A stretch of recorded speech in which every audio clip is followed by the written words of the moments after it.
Thank you very much. Before we begin, I'm pleased to announce that I've just signed a proclamation officially designating tomorrow, May 8th, as a Victory Day for World War II, commemorating the 80th anniversary of America's victory in the Second World War. All over the globe, our World War II allies are celebrating this week, but the United States has never joined in with the proper celebration of our own, and the victory was mostly accomplished because of us. Whether you like it or not, we came into that war and we won that war, and we had a lot of help from a lot of great people, a lot of great allies. But I think there would be nobody that would say that we were not the dominant force in that war, and we don't celebrate it. And I think that's a great disservice to the people that lost their lives and people that fought so hard in winning World War II, and also a separate Victory Day for World War I, and we're going to be doing that too. It was American tanks and ships and trucks and airplanes and service members that vanquished the enemy 80 years ago this week. Without America, the liberation would never have happened. And so we have to pay tribute and homage to those people that gave us victory. And we did something else that people don't talk about. We rebuilt the world. All of these countries that were destroyed, we helped them rebuild. And that's something that, for the most part, others did not do. So with this proclamation, we are hereby honoring the incredible sacrifice and heroism of millions of Americans who served in World War II, along with the unprecedented mobilization, home front that helped deliver this great triumph. All Americans should take pride in what these incredible patriots have achieved. So I just want to say happy Victory Day to all. So we are celebrating every year now. I can guarantee for 4 years, but I think after that we're going to have 2 Victory Days, World War I and World War II. This is World War II Victory Day. In the future, we're going to have a major celebration of each day. We're not going to have days off because we don't have enough days in the year. We have too many celebrations already. But we're going to have Victory Day and for World War I, World War II. And without us, those wars would not have been won. I think we can say that, would not have been won. And I think it's time that the United States starts taking credit for their achievements. And I really believe it's a shame. You know, I was watching for the last week, and I noticed France, I noticed other countries all getting ready for Victory Day. And I said, that's sort of strange, because David just added something. He said, we also rebuilt the world. And I didn't have that, and I should have that. That was a big factor. But I noticed all of the countries, Russia, having a big day tomorrow. And by the way, they lost millions of people, and they were absolutely a major factor.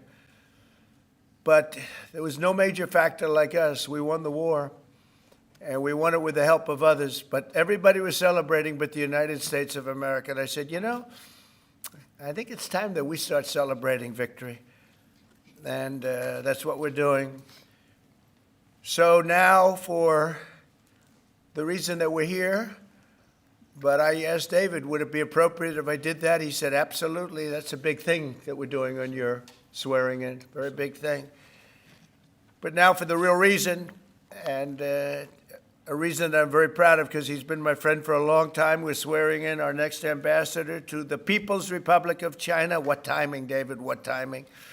Only you could have picked this timing. It's your fault. I picked him a long time ago, but it just happened to come due on a pretty important date. But our friend David Perdue, Senator David Perdue, joining David this afternoon are his incredible wife, Bonnie, who's been at his side for a long time, their sons, David and Blake, their daughter-in-law, Danielle, and daughter-in-law, Charlotte, and their grandsons, David, Hudson, and Jack. That's a beautiful family. Congratulations. I didn't think you had it in you, David. That's really something. That's pretty amazing. Look at that. Our new ambassador brings to this position a lifetime of experience at the highest levels of business and politics, and he is at the highest level. Over 4 decades in business, he rose to lead several major American corporations, including as the president and CEO of the footwear giant Reebok, where he did very well. He did a great job.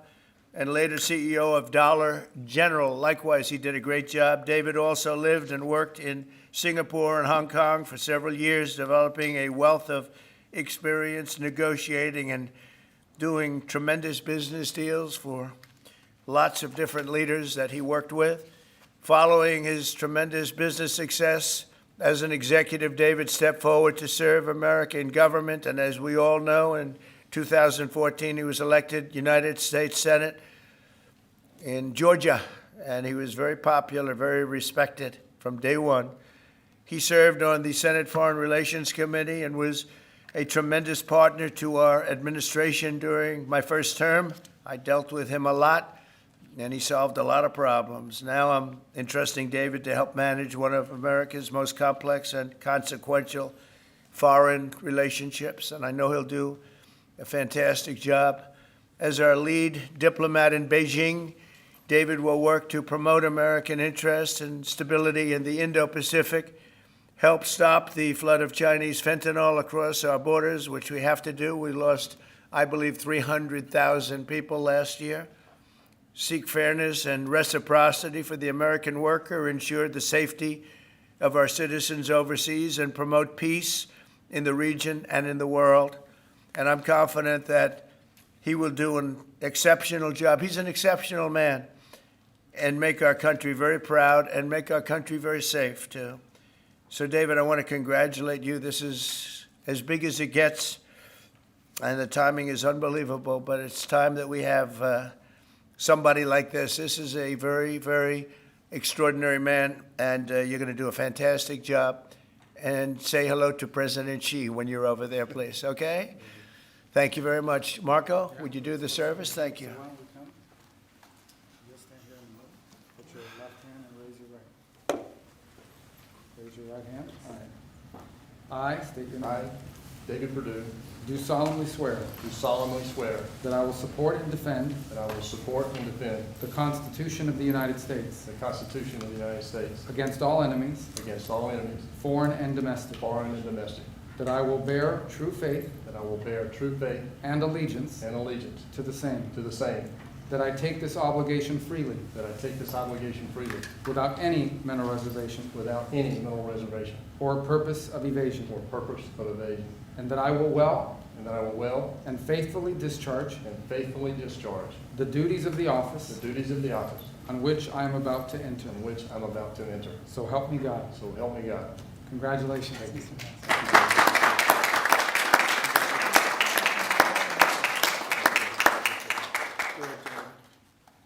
David, would you like to say something?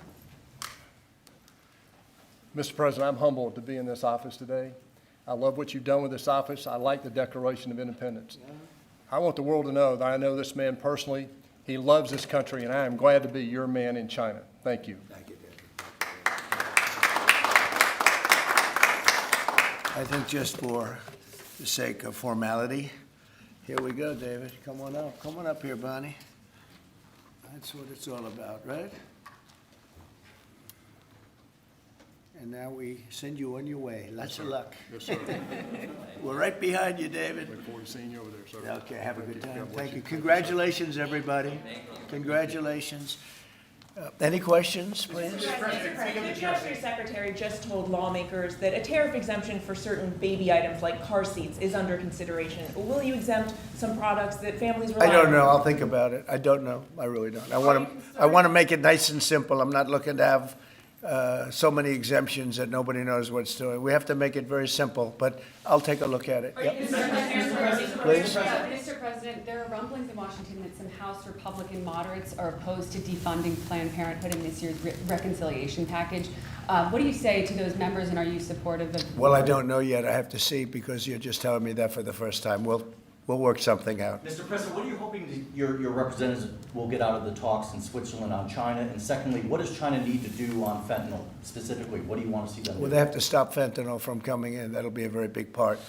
And I had that understanding with President Xi before I left last time, and we had a deal, and he would have honored the deal. But when Biden came in, of course, nothing ever happened with him. He didn't know what the hell he was doing. But that would have saved a lot of lives. That election cost us a lot of lives and a lot of heartache. The fact that we went through 4 years of misery, and you look at what's coming through the border, and the job of getting murderers out of our country. So many bad things happened. The wars. You wouldn't have October 7th. You wouldn't have Russia fighting with Ukraine. You wouldn't have had that disaster in Afghanistan. You wouldn't have had inflation.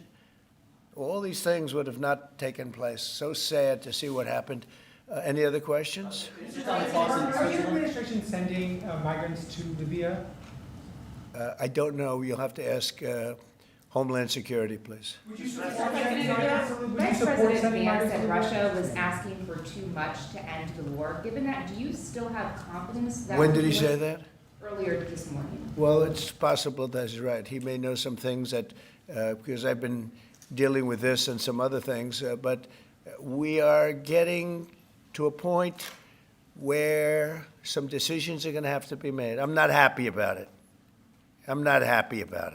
Okay. Just to follow up, sir, on the talks in Switzerland, what do you expect? What do you hope to come out of We'll those? see. I mean, look, we were losing $1 trillion a year. Now we're not losing anything, you know? That's the way I look at it. We were losing with China on trade $1 trillion a year. More, actually. 1.1. But let's say $1 trillion. You know what we're losing now? Nothing.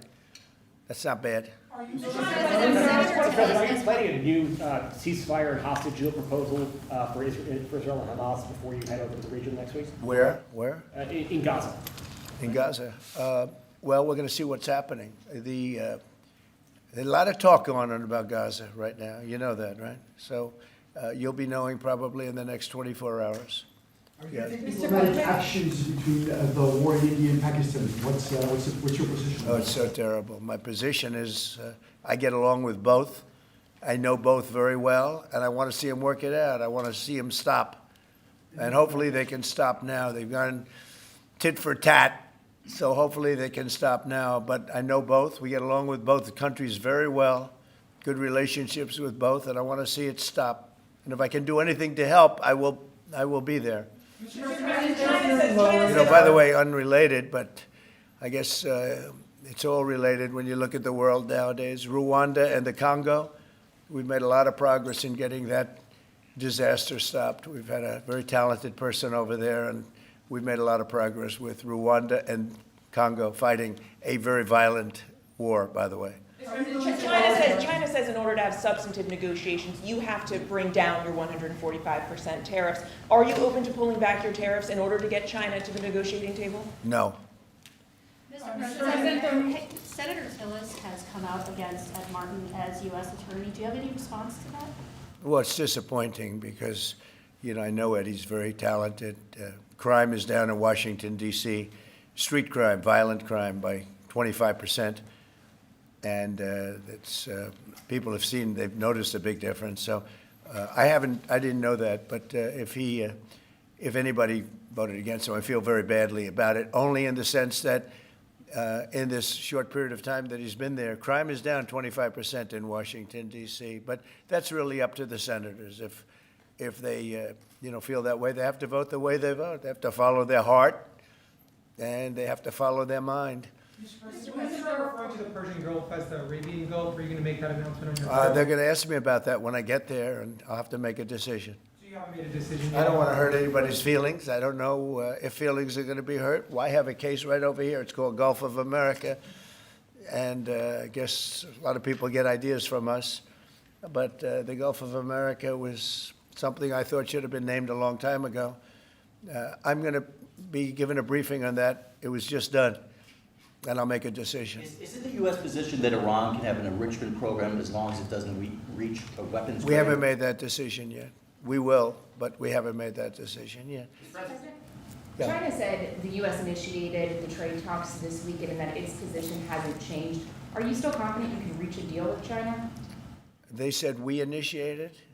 Well, I think they ought to go back and study their files, okay? I do think that. Go ahead, what do you? Are you planning to ease chip export restrictions to some of these Gulf countries, and then also make announcements regarding? We might be doing that, yeah. And their nuclear programs, civilian nuclear And programs? it'll be announced soon.